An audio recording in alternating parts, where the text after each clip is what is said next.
मनोहर लाल जी खट्टर केवल आप सांसद नहीं चुन रहे हैं बल्कि कुछ और चुन रहे हैं। मनोहर लाल जी खट्टर केवल आप सांसद नहीं चुन रहे हैं बल्कि कुछ और चुन रहे हैं। आज जिला करनाल में रक्षा मंत्री राज सिंह जी के पहुंचने पर यहाँ भव्य स्वागत उनका किया गया। आज वह यहाँ एक जनसभा को संबोधित करने के लिए पहुंचे हुए थे। आप यहाँ देख सकते हैं स्क्रीन पर, और उनका भव्य यहाँ स्वागत करते हुए और यहाँ पर कार्यकर्ताओं ने उनको यहाँ सम्मानित भी किया और उन्होंने नमन करके सबका यहाँ आशीर्वाद ग्रहण करा। फिलहाल देखिए, यहीं पर एक दूसरी पार्टी आम आदमी पार्टी है।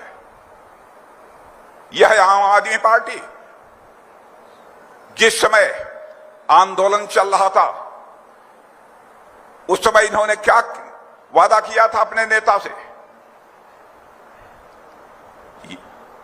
नेता से यह कहा था कि नहीं ठीक है, आंदोलन समाप्त हो गया है, हम लोग अपने लक्ष्य को जो प्राप्त करना था प्राप्त कर चुके हैं, मैं कोई राजनीतिक पार्टी नहीं बनाऊंगा। और उसके बाद भी उन्होंने नई पार्टी आम आदमी पार्टी बना ली। अपने मार्गदर्शक अपने नेता को इन्होंने धोखा दिया था मेरे बहनों भाई। वैसे ही कांग्रेस पार्टी ने किया। आजादी मिलने के बाद महात्मा गांधी ने यह कहा था, ऐ मेरे कांग्रेस के दोस्तों, कांग्रेस के झंडे के तले हमने आजादी की लड़ाई लड़ी थी, आजादी के लक्ष्य को हमने हासिल कर लिया। भिन्न भिन्न विचारधारा के लोग इसी कांग्रेस के झंडे के तले ही आजादी की लड़ाई लड़े हैं। इसलिए आजादी मिल गई है, कांग्रेस को भंग कर देना चाहिए और आपको पार्टी यदि बनानी है तो किसी नए नाम से नई पार्टी बनाइए। कांग्रेस के लोगों ने केवल सत्ता के लोभ में महात्मा गांधी की बात को भी नहीं माना है। इसलिए मैं आज अपील करना चाहता हूं बहनों भाइयों, आम आदमी पार्टी ने अन्ना हजारे साहब की बात नहीं मानी और कांग्रेस पार्टी ने बापू की बात नहीं मानी है। दोनों की मुराद यदि आप पूरी करना चाहते हैं तो मैं समझता हूं हरियाणा ही नहीं बल्कि हिंदुस्तान की राजनीति से इनका सफाया होना चाहिए। अब आम आदमी पार्टी का नेता क्या हो गया है बताइए?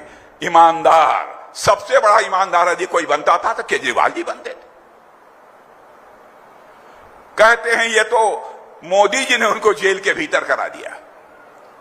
अरे भाई, मोदी जी ने उनको जेल के भीतर करा दिया तो संजय सिंह भी जेल में गए थे। उसी दारू के मामले में 6 महीने के बाद क्यों छूट गए? छूटे नहीं है, भी केस चल रहा है, जमानत मिली है। क्या आप चाहते हैं कि हमारी सरकार भ्रष्टाचार के खिलाफ कार्रवाई न करे? और बहनों भाइयों, सरकार का कोई लेना देना नहीं है, मैं सच बोल रहा हूं। ईडी सीबीआई को ये लोग पहले काम नहीं करने देते थे, नेताओं को भ्रष्टाचार करने की खुली इजाजत देते थे। 2014 के पहले, हमारी सरकार आने के पहले, केवल ईडी सीबीआई इतनी बड़ी संस्था, इतनी बड़ी फौज, केवल इस देश में भ्रष्टाचार के मामले में 32 लाख रुपया जब्त किया था इन लोगों ने। कांग्रेस के शासन की बात बतला रहा हूं, 32 लाख। और इस बार ये भ्रष्टाचार के खिलाफ हम लोगों ने मुहिम छेड़ी है मेरे बहनों भाइयों, तो आपको जानकर गौरव की अनुभूति होनी चाहिए कि इस बार लगभग 22,000 करोड़ रुपए या कैश बरामद किए गए हैं। और इतना ही नहीं, 1 लाख करोड़ से अधिक की संपत्ति जब्त की गई है। आप लोग ये क्यों नहीं, ये लोग नेता लोग, हिम्मत है, ईमानदारी है तो खुलकर जनता से बात करो। आप 50-55 वर्षों तक हुकूमत किए, 32 लाख रुपया भ्रष्टाचार में आप लोगों ने जब्त किया। कहां ये बड़े बड़े नेता आलीशान महल बनाकर घूमते हैं?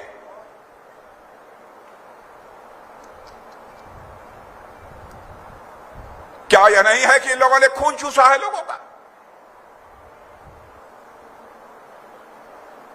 मैं आपसे पूछना चाहता हूं, क्या भ्रष्टाचार के खिलाफ हम लोगों को कार्रवाई नहीं करनी चाहिए?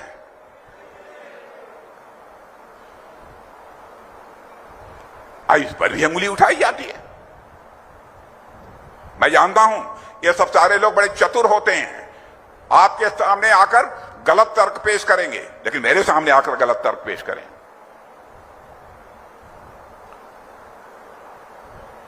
आपके बगल में एक मुख्यमंत्री बैठे हुए हैं, मनोहर लाल जी खट्टर। बहनों भाइयों, मैं दावे के आज से नहीं, मैं 40-45 वर्षों से मनोहर लाल जी खट्टर को जानता हूं। कहने को चाहे कोई कह दे, भाई मनोहर लाल जी खट्टर जरूरत से ज्यादा सीधे हैं,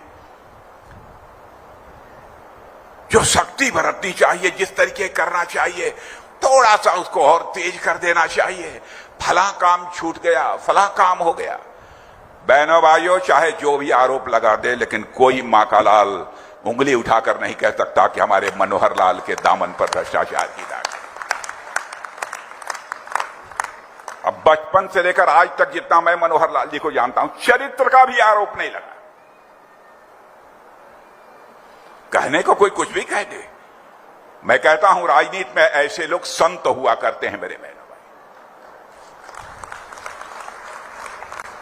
को पता नहीं क्या लगता होगा, लेकिन मैं कह रहा हूं मनोहर लाल जी खट्टर जैसा प्रत्याशी आपको मिला है।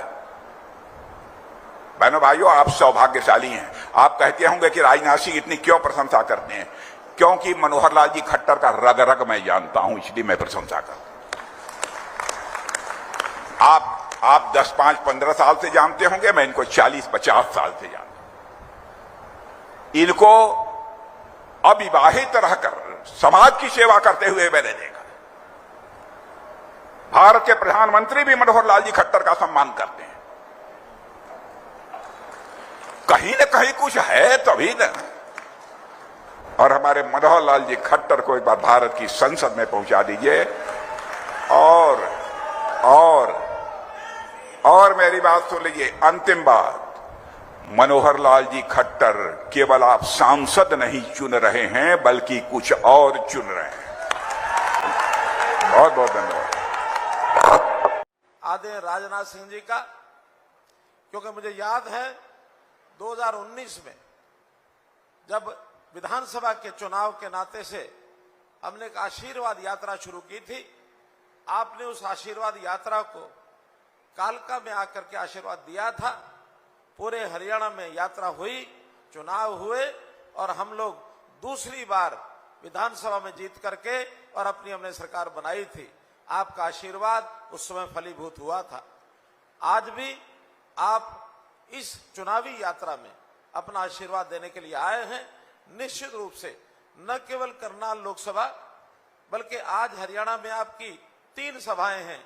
इसके बाद कुरुक्षेत्र लोकसभा में भी आपका कार्यक्रम है और तीसरा कार्यक्रम है आपका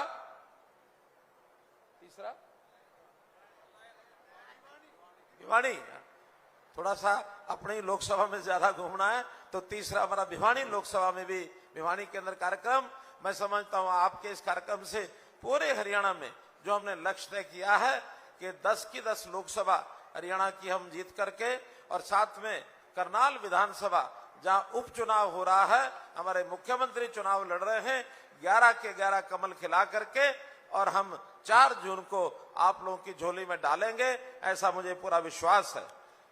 भाइयों बहनों, पिछले 10 साल में देश की रक्षा सुरक्षा में सेनाओं को एक प्रकार से मान सम्मान दिला करके उनका एक उच्च स्थान करने के लिए जो भी काम देश में आपने, माननीय नरेंद्र मोदी जी देश के प्रधानमंत्री, इन लोगों ने संभाला है, देश के सेनाओं का मनोबल बहुत ऊंचा हुआ है।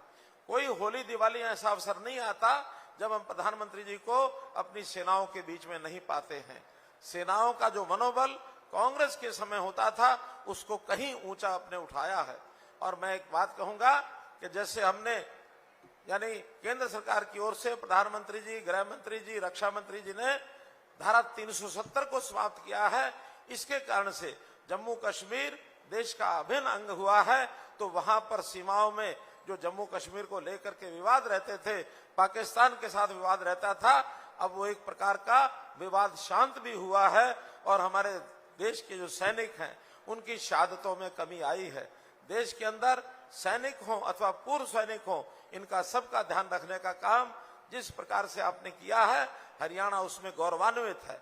क्योंकि हम जैसे देखते हैं हरियाणा हमारा सेना का यानी जवानों का, किसानों का और पहलवानों का प्रदेश है। यहाँ देश के जितनी सेना की शक्ति है 10% सैनिक हमारे हरियाणा से संबंधित है, जबकि हमें हरियाणा की आबादी देश की केवल 2% है। हमें इस बात का गर्व है कि हम देश की रक्षा में अपनी भूमिका को निभाते हैं, जबकि कांग्रेस के समय में इन्हीं सेना के बल को किस प्रकार से कमजोर किया जाता था।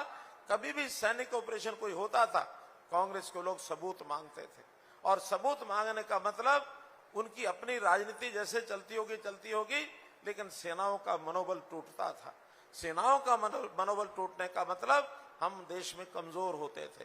तो मैं आदरणीय रक्षा मंत्री जी का इस बात के लिए आभारी हूं कि आपने हमको जो समय दिया है, इससे मैं आपको विश्वास दिलाता हूं कि हमारे हरियाणा के लोग कांग्रेस को सबक सिखाएंगे, और जो कांग्रेस के लोग अफवाहें फैलाते हैं, तरह तरह के र्यूमर्स, तरह तरह के झूठ बोलने का जो काम करते हैं, निश्चित रूप से ये हरियाणा की जनता उसको नकारेगी, और हरियाणा की जनता निश्चित रूप से प्रधानमंत्री जी नरेंद्र मोदी जी को और अपनी सरकार को तीसरी बार दोहराने का काम करेगी, और ये 400 पार इस बात का लक्ष्य पूरा निश्चित करेंगे।